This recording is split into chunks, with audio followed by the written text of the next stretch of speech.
Hello students, आज हम exercise 1.1 का लास्ट क्वेश्चन करेंगे, क्वेश्चन नंबर 5। और इस क्वेश्चन में आप लोगों को टेबल नज़र आ रहा है। इस टेबल को कंप्लीट करेंगे। इसमें 3 कॉलम बने हुए हैं। पहले कॉलम में लिखा हुआ है फ्रैक्शन, दूसरे में परसेंटेज और तीसरे में डेसिमल। और इसमें कुछ जगह खाली हैं। कई जगहों पे फ्रैक्शन की ब्लैंक है, कई जगहों में परसेंटेज ब्लैंक है और कुछ जगहों पे डेसिमल ब्लैंक है। तो इन ब्लैंक्स को हमने फिल करना है और कैलकुलेशंस करके। अब आपको फ्रैक्शन बनानी भी आ गई है, परसेंटेज बनानी भी आ गई है और डेसिमल में भी कन्वर्ट करना आ चुका हुआ है, क्योंकि मैंने फर्स्ट 4 क्वेश्चंस आपको वीडियोस भेज दी हैं। तो अब हम सीखेंगे कि कैसे फ्रैक्शन बनानी है, कैसे परसेंटेज बनानी है और कैसे डेसिमल। ये सारा काम आपको आता है। तो हम स्टार्ट करते हैं। ये वाला टेबल मैं इस पेज पे बनाता हूँ और आपको सिखाता हूँ कि कैसे आप लोगों ने ये काम करना है।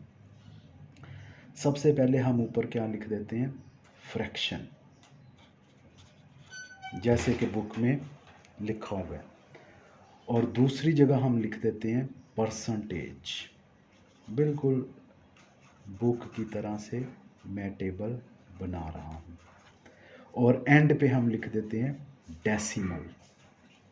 जिस तरह से बुक में है उसी तरह से मैंने 3 चीज़ें आपके सामने लिख दी, फ्रैक्शन, परसेंटेज और डेसिमल। उन्होंने फर्स्ट वाली जो है वो फिल की हुई है। फर्स्ट वाली में फ्रैक्शन के नीचे उन्होंने 3/4 लिखा हुआ है, परसेंटेज 75% लिखा हुआ है और डेसिमल 0.75। ये सारे का सारा फिल है। सेकंड वाला उन्होंने फिल नहीं किया। सेकंड वाला आप लोगों ने फिल करना है। जैसे कि यहाँ पे उन्होंने 4/5 लिखा है फ्रैक्शन की जगह, परसेंटेज उन्होंने ब्लैंक छोड़ी है और डेसिमल भी उन्होंने फिल किया हुआ है 0.80। अब आपने कैलकुलेटर का या अपने जहन का इस्तेमाल करते हुए आप लोगों ने परसेंटेज की जगह पे लिखना है कि क्या वैल्यू आएगी। मैंने आप लोगों को बताया था परसेंटेज कैलकुलेट करने के लिए आप लोगों ने फ्रैक्शन को 100 से मल्टीप्लाई करना है, तो वो किस में चेंज हो जाएगी, परसेंटेज में। तो कैलकुलेटर का अगर इस्तेमाल करें तो फ्रैक्शन आपके पास 4/5 है। ये देखें कैलकुलेटर, 4 को मल्टीप्लाई करो 100 से और डिवाइडेड बाई 5, तो आंसर आ जाएगा 80%। आप इसकी जगह क्या लिख सकते हो, 80%। मैं आपको मैन्युअली भी बता देता हूँ। 4/5 को आप किस से मल्टीप्लाई कर दो, 100 से, और इसके साथ आप परसेंट का साइन डाल दो। ये देखो 5 1 ज़ा 5 2 ज़ा 10 और 0 वैसे का वैसे ही आ गया। 20 को 4 से मल्टीप्लाई किया तो क्या आएगा, 80%। तो इस ब्लैंक की जगह पे आप क्या लिख सकते हो, 80%। ये आपका सेकंड वाले की ब्लैंक फिल हो गई। अब थर्ड में फ्रैक्शन की जगह उसने खाली जगह छोड़ी हुई है। परसेंटेज की जगह पे 40% लिखा हुआ है और डेसिमल भी उसने ब्लैंक छोड़ा हुआ है। इसका मतलब है दो चीज़ें आपने कैलकुलेट करनी है, फ्रैक्शन भी कैलकुलेट करनी है और डेसिमल वाली वैल्यू भी आप लोगों ने फाइंड करनी है। और किससे अंदाज़ा लगाना है, परसेंटेज से। अब ये मैन्युअली आपको करके बता देता हूँ। 40% को अगर आपने फ्रैक्शन में चेंज करना है तो 40% को हम कैसे लिख सकते हैं, 40/100।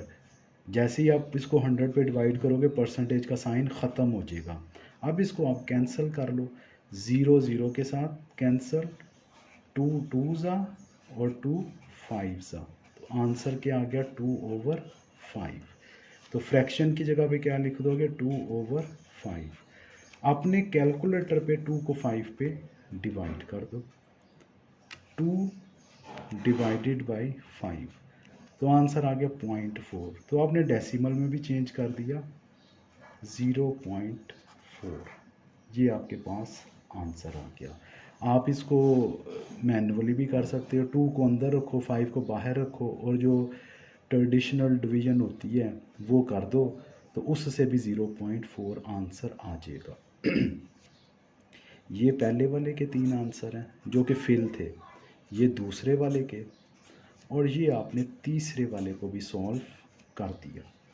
अब आती है बारी फोर्थ क्वेश्चन की। ये देखो, फोर्थ क्वेश्चन में फ्रैक्शन गिवन नहीं है, परसेंटेज भी गिवन नहीं है, उसने डेसिमल गिवन दिया हुआ है 0.62। अब आपने डेसिमल से परसेंटेज भी पता चलानी है और फ्रैक्शन का भी पता चलाना है। मैनुअली ही मैं करके देता हूँ आप लोगों को किस तरह आपने इसको सॉल्व करना है। अब 0.62 को आप फ्रैक्शन में किस तरह चेंज कर सकते हो, इस पॉइंट के नीचे लिखो 1, आगे 2 डिजिट है तो 2 ज़ीरो डाल दो, ये वाला पॉइंट अपनी जगह से ख़त्म हो जाएगा। ये मेथड भी मैंने आपको बताया हुआ है। अब 62 और 100 को कैंसिल कर दो, 2 के टेबल पे कैंसिल होते हैं, 2 3 ज़ा 6, 2 1 ज़ा 2 5 ज़ा 10 और 0 वैसे का वैसे आ जाएगा। तो आंसर क्या आएगा 31/50। तो फ्रैक्शन की जगह पे आप लिख दो 31/50। अगर आपने इसको परसेंटेज में चेंज करना है तो मैंने बताया हुआ परसेंटेज के लिए आप क्या करोगे 100 से मल्टीप्लाई और साथ ही आप परसेंट का साइन डाल दोगे। 0 0 से कट गया, 5 1 ज़ा 5 2 ज़ा 10, 31 को 2 से मल्टीप्लाई करो तो 62 आता है, 62%। तो परसेंट की जगह क्या लिख सकते हो 62%। ये आपके तीनों के तीनों आंसर आ गए। इस तरह से आपने इसका फोर्थ पार्ट भी सॉल्व कर लिया। अब लास्ट वाला फिफ्थ पार्ट आपका जो क्वेश्चन कंप्लीट हो जाएगा। फिफ्थ पार्ट क्या है जी, फ्रैक्शन नहीं दी हुई, परसेंटेज 44% है और डेसिमल में भी वैल्यू नहीं दी हुई।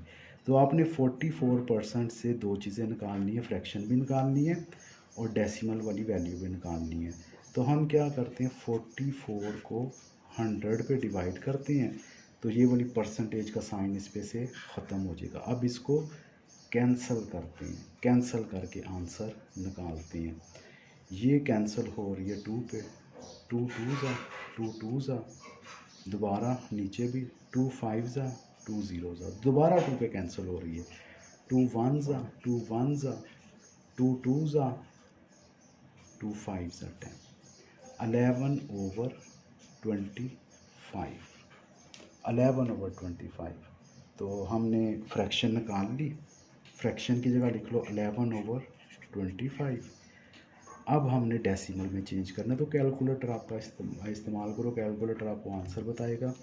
11 को डिवाइड कर दो 25 पे, तो आंसर आ जाएगा 0.44। आप इसको रिवायती डिवीज़न भी कर सकते हो, 11 को अंदर रखो 25 पे डिवाइड करो, जैसे मैंने क्वेश्चंस पीछे कराए थे तो उस तरह से भी कर सकते हो। ये आपका लास्ट क्वेश्चन कंप्लीट। एक्सरसाइज 1.1 का एक ही क्वेश्चन रह गया था, क्वेश्चन नंबर 5, वो भी मैंने आपको कंप्लीट करा दिया। ये पूरे का पूरा पेज आपके सामने है, आप इसको देख सकते हो। Okay students.